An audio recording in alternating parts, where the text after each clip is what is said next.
So, I'm going to ask all the eligible teenagers and people that are, 18 and up, to go out and vote. Go out and vote because your vote does matter, regardless. You think our vote doesn't matter? I asked this and I said this already. Go ahead and read Give Me Liberty or Give Me Death. Read it.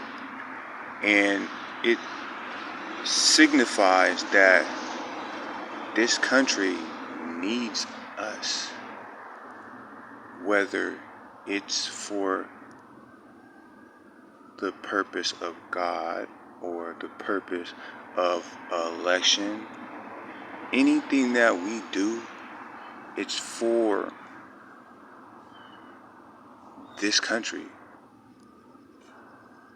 But if we don't start making a change and becoming better, class citizens, I guess. We don't have to change who we are, but we have to be, aware of our environments, and we have to adapt and start to help our community change in a good way. Because if not, the people who we don't want to be in a seat or to don't want to govern us will be in a spot where they change what we don't want.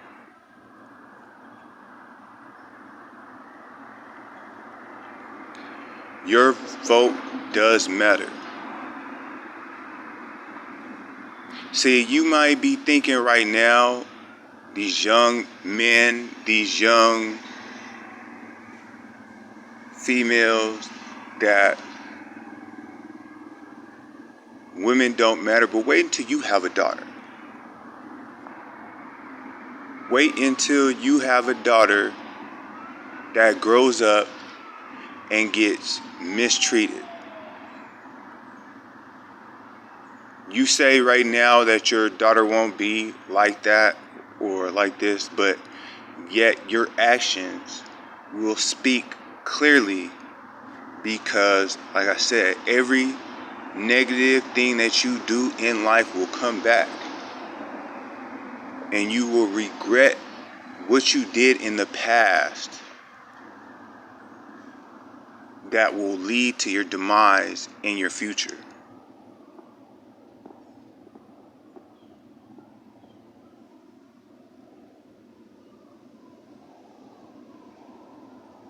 We have to start challenging ourselves to be better people. Go out and vote. I don't care who you vote for. Just go out and vote, and make sure that you know who you're voting for. At least know who you are voting for.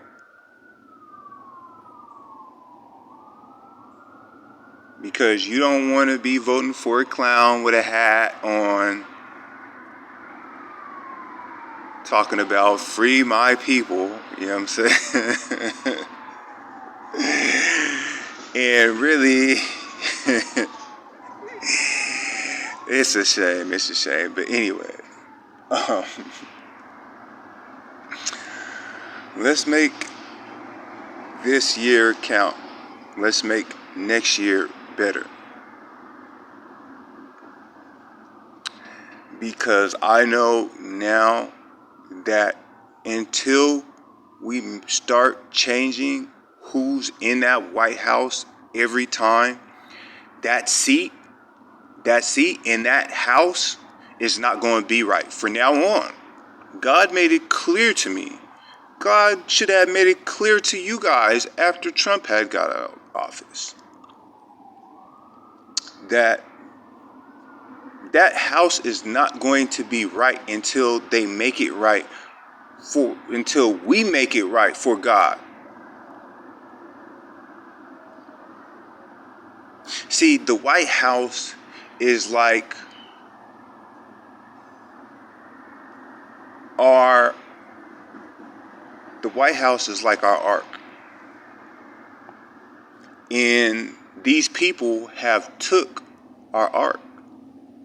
And you know what? God had left from there. He had left the place where he said he will rest at for his people.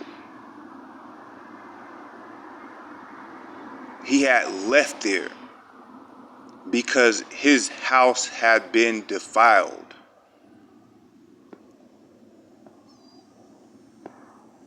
Come on now. We built that thing, right? We did build it, right? It's a marvelous structure, right? Okay, just let me know something. Just let me know something. We need to start putting the correct people in this house.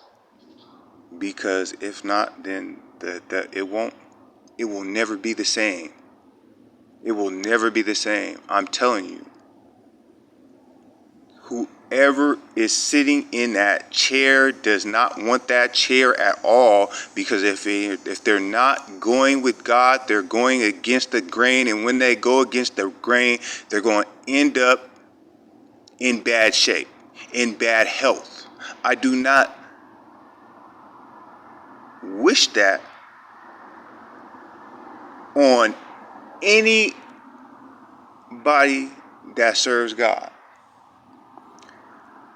But the fact is that preachers are now like, oh, you can't wish nothing upon your enemies and all this. But yet, why didn't God say that to Moses when Moses and King Ramsey, or whatever his name was into it?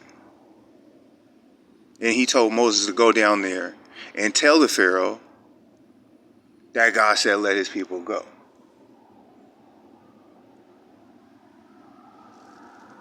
Did anybody say, "Oh, you can't say that. That's the Pharaoh"? No, they didn't. They didn't challenge what Moses had stated, except Pharaoh's people. That's the only people who challenged Moses and challenged God.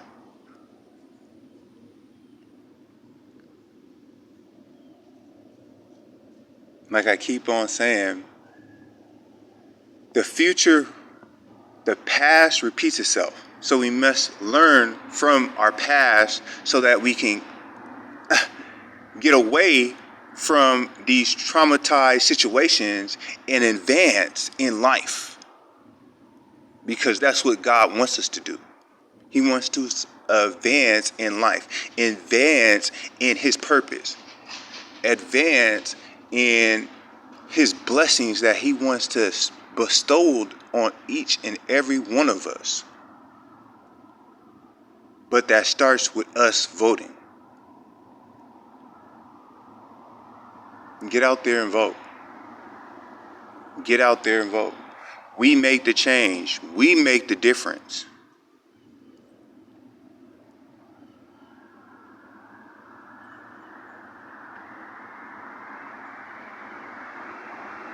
Because I know this, if Trump wins, it's going to be the straw on the camel's back.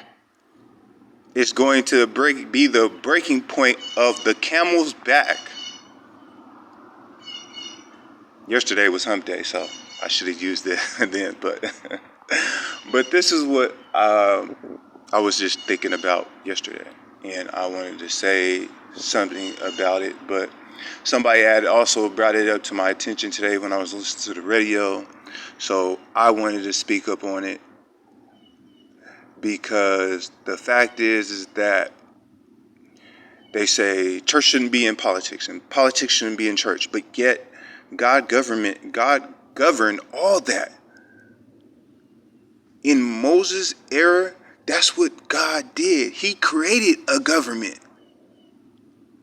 He created all this. And then other people had copied what God had created and then made a whole different new story so that we wouldn't believe who we were and what we shouldn't be doing, what we should be doing.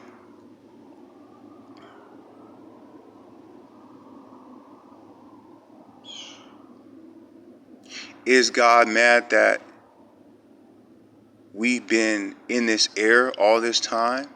Probably not, because we've been too hard-headed.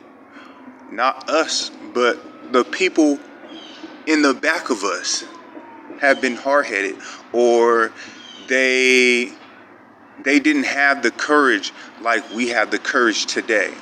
We have the courage to speak our mind and get to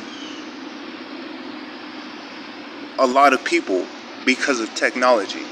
They want to stop that and suppress what we say with this AI. This AI is dangerous.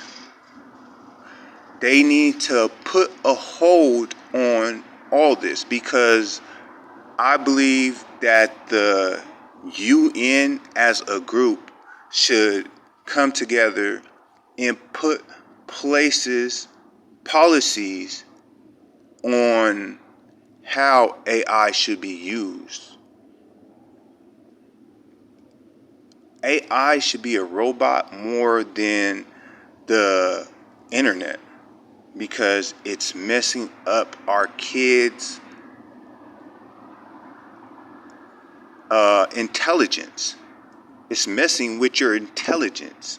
It's playing with people's emotions, with real human beings' emotions.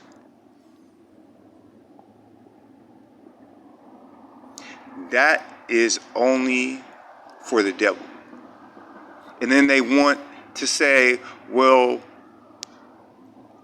let your kids watch, get off their phone less often, which they want them to do, because there's no knowledge in this world that's going to give your kids access to that, because they're trying to minimize everybody's knowledge by taking away technology that was already put in our hand. See, this is what burnt them now, is the internet. Did you know that people from Iran and all these other places did not know anything about Malcolm X or any of these black Muslim people, or they didn't know about Martin Luther King, but we know about Osama bin Laden. We know about all these generals and all these other people in there, and we know about Gandhi, and we know about all these other places, but yet they don't know anything about us.